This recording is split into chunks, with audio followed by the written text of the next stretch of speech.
let's move to a very important discussion under the configuration school. And that discussion is with reference to strategy and structure, which is the part of great debates in strategic management.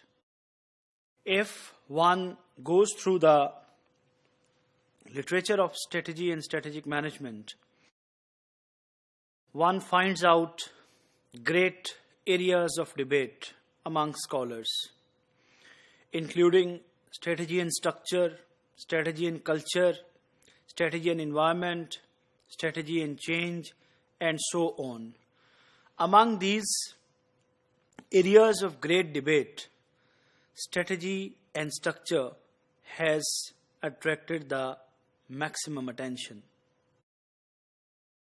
This has been present among the practitioners and theorists of the strategic management, but it gained real highlight when in 1960s a classical strategic management theorist, Chandler, discussed it in his landmark book under strategy and structure.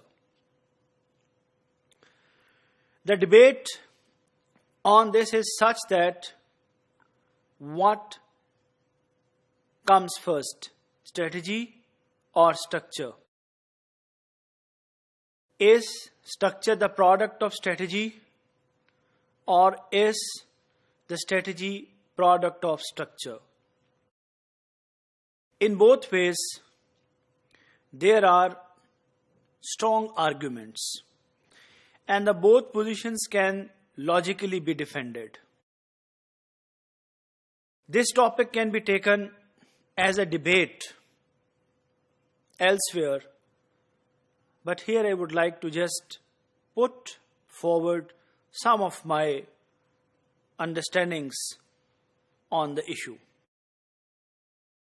To me, this can be both ways.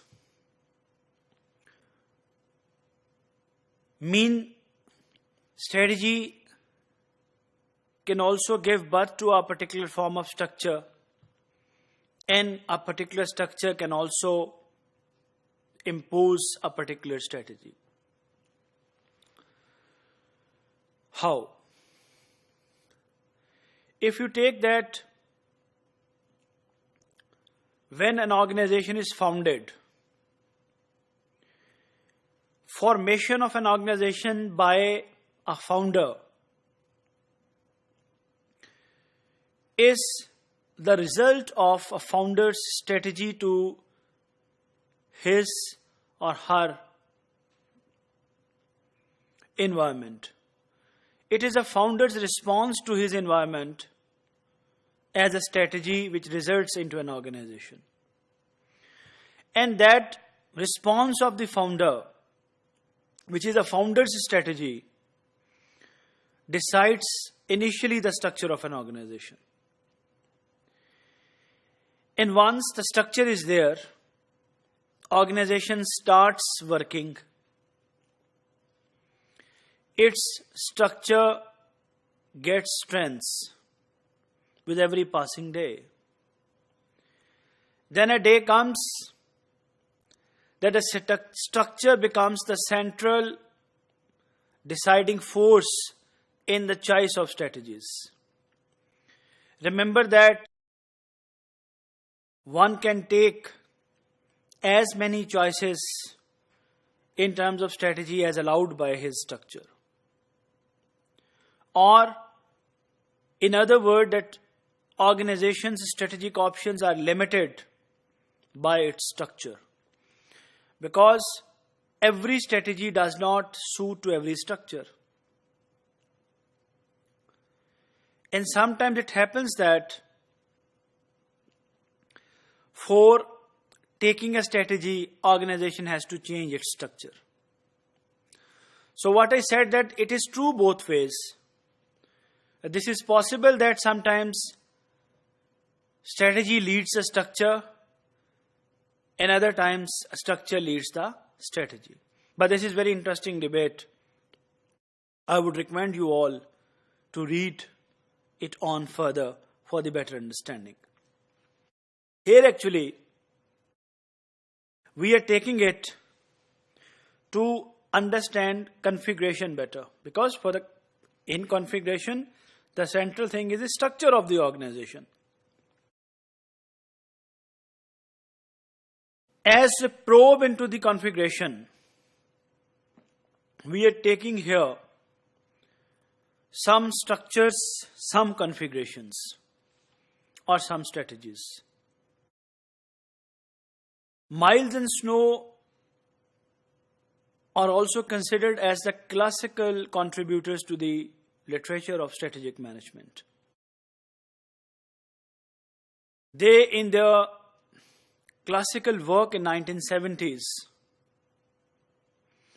offered some configurations, structures, or mix of configuration, structure and strategy of the organizations under these four categories. They, after studying different organizations, argued that the organizations are of these types: defenders, prospectors, analyzers, and reactors. When organizations behave in these four ways, some are the defenders, some are the prospectors, some are the analyzers, and some are the reactors. Let's take them here. From prospectors, Miles and Snow meant they extend their success through global expansions and finding new market opportunities. Defenders concentrate upon existing operations and defending their home turfs. Reactors respond arbitrarily to strategic actions initiated by competitors. Analyzers take a middle way between being prospectors and defenders. I would like you to stay and spend some more time with me here. Actually, defender are those organizations whose main aim is to defend their existing position. They carefully operate in their environment and they employ all the ploys so that they could sustain and defend their existing position. Whereas the prospectors are the innovative organizations which always take risk, explore something new, even at sometimes at the cost of stability. But they are the leading organizations. Then there are analyzers who take a middle position in between the defenders and the prospectors. They carefully watch their environment and the comparative moves, and then they select a win-win strategy. And there are fourth, the reactors, who are passive organizations, who only come into action when it is always too late. And their main ploy is to react to the comparative moves. And these organizations rarely succeed. And they mostly fail.